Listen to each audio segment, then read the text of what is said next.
Sony is officially out of E3 2020, once again skipping what was the biggest show in video games. And even though we'll have, according to Sony, hundreds of events to see the PlayStation 5 and their coming lineup of games, I can't help but be a little bit sad, the kid in me who sees E3 vanishing before my very eyes. What's going on, everybody? It's GhostRobo, and this is, I guess, expected, predicted. I hope they change course. I think a lot of people thought they would change course, given that this is the year of the PlayStation 5. They'd be back at E3 and ready to go to bat with their new console, but they have told GamesIndustry.biz, we have great respect for the ESA as an organization, but we do not feel the vision of E3 2020 is the right venue for what we are focused on this year. Now, that is a simple PR statement, but it's also a damning statement because they're saying that the biggest show in gaming is not the right venue for what they're focused on, and E3 is all focused on games,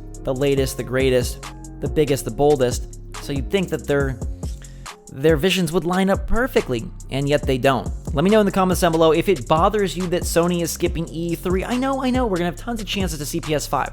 They're going to be, like they said, at so many events, PAXs, and Gamescom, all over the place. They're going to have their own events, inevitably.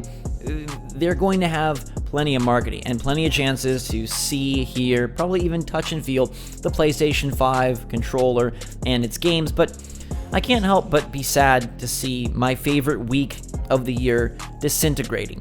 E3 at one point was the highlight of my life. I loved looking forward to watching all of the streams. Back in the day, I guess, watching the TV broadcasts on G4, catching up on all the stories, following along with all the podcasts, hearing the impressions. It was the pinnacle of gaming. It was so exciting. Growing up, I never thought I'd get there, but I loved just hearing and immersing myself for a full week where you got hundreds of announcements, hundreds of trailers, so many new things. It was overwhelming. I always described it as the Christmas of gaming. It was my holiday. And then I finally got to attend, and I was like, wow, this show really is incredible. The first few years of E3 were marvelous. Giant booths, big displays, massive statues, Sony, Microsoft, Nintendo all going toe-to-toe in the same convention center, in the same space for one wonderful summer week. It started to slowly fall apart. Microsoft removed themselves and went to their own theater across the street. EA started EA Play and did their own thing. Sony was completely absent. Now Nintendo still has a big presence at the show, and a lot of great things still happen there. I got to interview Shigeru Miyamoto at E3 with Nintendo and play Super Smash Bros. Ultimate for the first time. It's a fantastic showcase still in some ways, but it's not the same. Last year it felt very empty, with many publishers skipping out completely. There's a lot of empty space, a lot of oddball VR games, a lot of indie games or gaming adjacent companies trying to sell accessories or toys popping up.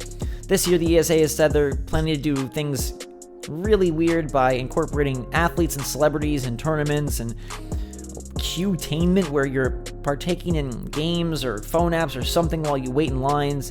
They've slowly started to introduce more and more public tickets to the event, which in some ways is a great thing to incorporate gamers, and in another way has made it much harder for journalists and media to cover the show, and made it much less appealing for companies who don't feel comfortable showcasing an incomplete demo or maybe a potentially buggy video to the consuming public, who are going to take it at face value and say, nope, I'm not buying that game. It was different when it was all press and all media, because they had an understanding that this is not the final product. Of course there's going to be issues, but it's harder to communicate that to the masses. And now with everything being streamed, everything having its own event, everything being able to attract an audience no matter when or where it exists, it's easy to see why companies are skipping out. Big fees, sharing the spotlight, it makes sense. But I will tell you this, there is something lost in E3 falling apart. It was a chance for everyone to come together.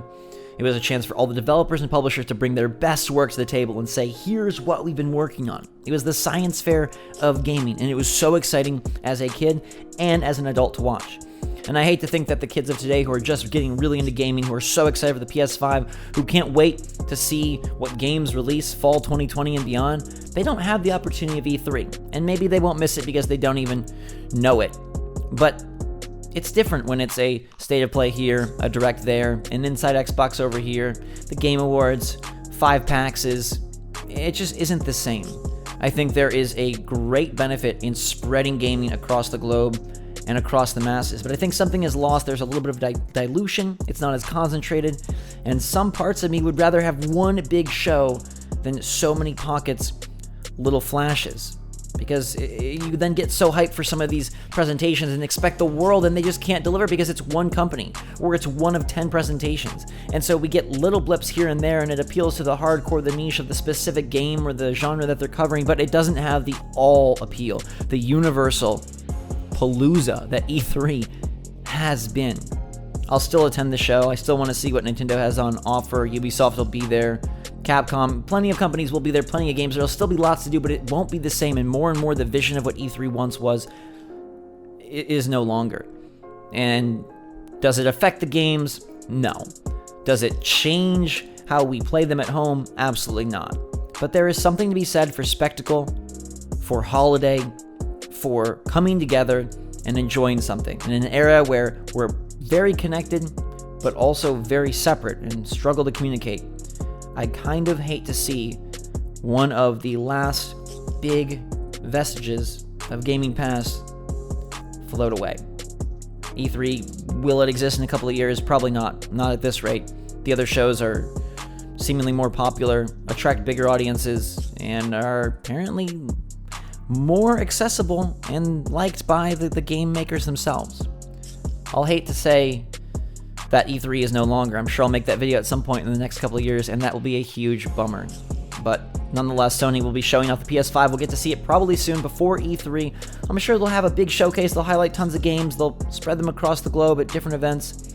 So fear not, there's nothing really lost here except the memories and, I guess, a time now forgotten.